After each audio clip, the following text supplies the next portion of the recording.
Good morning, Americans. This is your favorite alien on the morning of Tuesday, January 30th, 2024, sitting in for Paul Harvey this morning. Stand by for the rest of the story. Well, Mr. Harvey, I'm surprised he didn't do this story a long time ago. And I'm surprised Mr. Dyson didn't attempt to do this one either. When we all went to school, we were taught that the story went per the Roman historians that Romulus and Remus were thrown at the edge of the Tiber River by their wicked uncle, and they were raised by a she-wolf, and Romulus established Rome in about 750 BCE. Romulus and Remus in Rome in 750 BCE, and Rome has been around since that time. So you had 2024 and 750, so Rome is now 2,774 years. Or is it? Yeah? Really? And now for the rest of the story. According to one of the earliest Roman historians named Virgil, in his epic poem that was considered the third part to Homer's Iliad, because you had the Iliad, the Odyssey, and Virgil's Aeneid, which was done in the 1st century BCE. Okay? Virgil says this story, which is collaborated by such Greek historians as Herodotus and others down the line before him. And this is what you got to realize. One time, the king of Troy, and no, not Priam, it was Aeneid, he decided to take a trip from Troy, went around the Aegean and around the boot of the Italian peninsula, and landed in what today is the area of the Tiber River in the Palatine Hills. And he came across a city ruled by a Greek king named Evander. In the city, he inquired, this is far away from home here. What are you doing over here? Talking to the Greek king. And the Greek king asked the same. You're the king of Troy. What are you doing over here? Okay. Now, Troy and the Mycenaean Greeks at the time were rivals, kind of like the U.S. and China is today, rivals. Or Michigan and Ohio State, if you want to look at it that way. That kind of rival, okay? Michigan and Ohio State's a good example. That's how Troy and the Mycenaean Greeks were. And you're talking a long time before classical Greece here, okay? And you're talking about 60 years before the Trojan War. So Priam wasn't even around yet, let alone his sons Hector and Paris and Helen. Agamemnon wasn't even in his father's dreams yet. And neither was Achilles or any of the guys that you know, okay? So Evander, the king of the city, told Aeneas, the king of Troy, the story. He said, I was born in Arcadia, a colony ruled by the Greek Mycenaean city of Mycenae, okay, in a town called Pallanteum. Then I started to do my own exploration, and I found this place, which is heaven.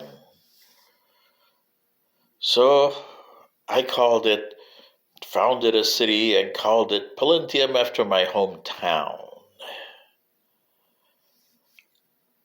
And this is a nice place. You can see around everything, and yeah. Now, mind you, that he had gotten himself in a territory that was controlled by a Gaelic people, okay, or as you call them,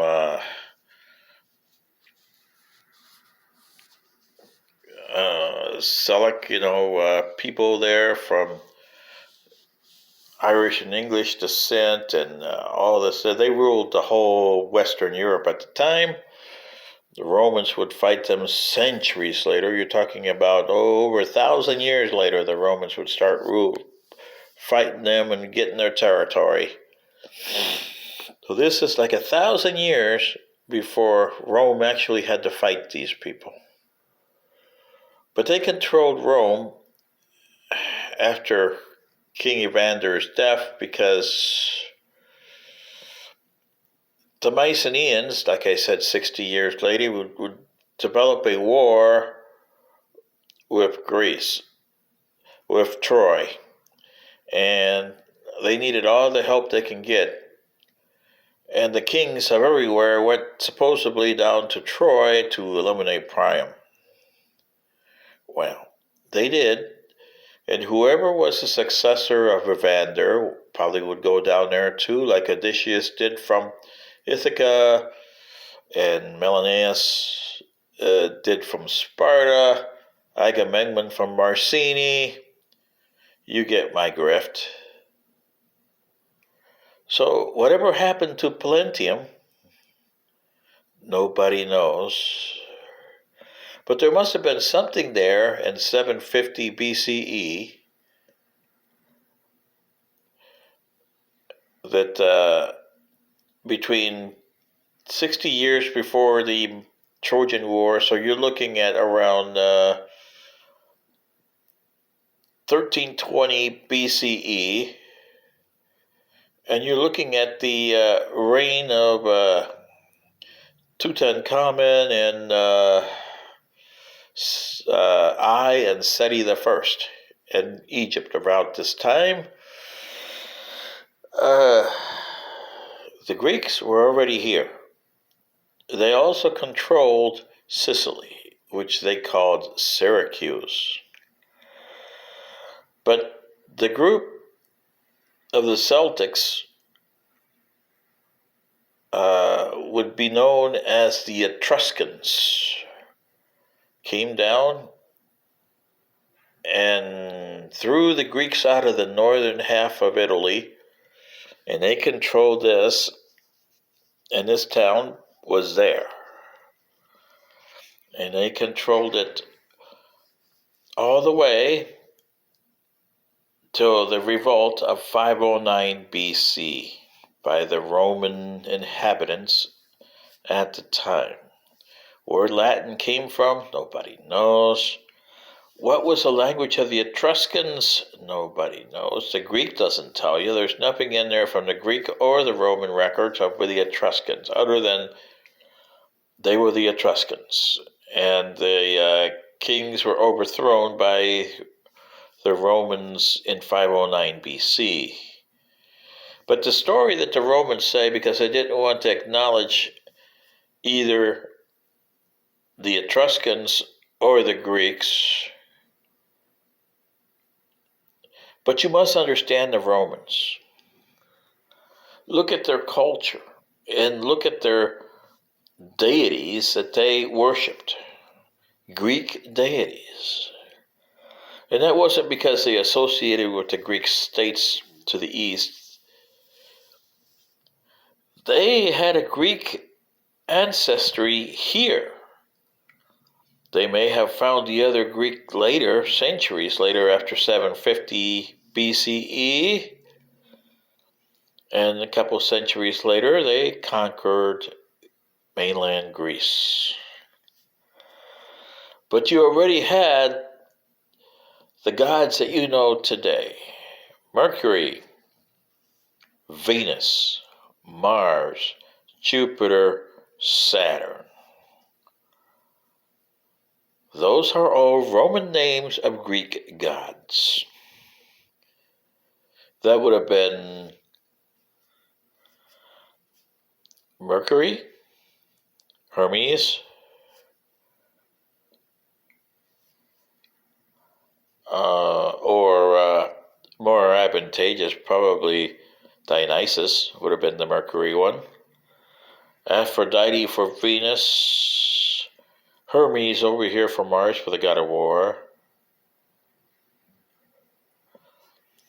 Zeus would have been Jupiter. And Cronus would have been Saturn. See what I mean? So you see, Americans, history is not exactly what it's written at. There's always exceptions that people don't want to hear, but it's actually the truth.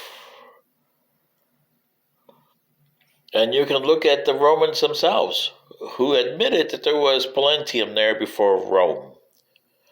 But in order to satisfy themselves, they put that into history, and the Roman people were not interested in history, although they had writers that wrote it, Pliny the Younger, Pliny the Elder, Virgil, others, including people from other places that were part of the Roman world, like Josephus, the Jewish chronicler. But how accurate were these guys? Well, we know now that Virgil was as accurate as can be, and he was a disciple of Homer, even though they lived centuries apart. So now, Americans, you know the rest of the story on the city of Rome.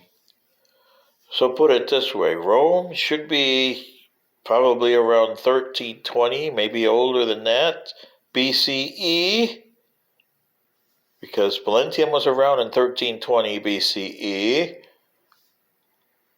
So that's centuries before 750 BCE.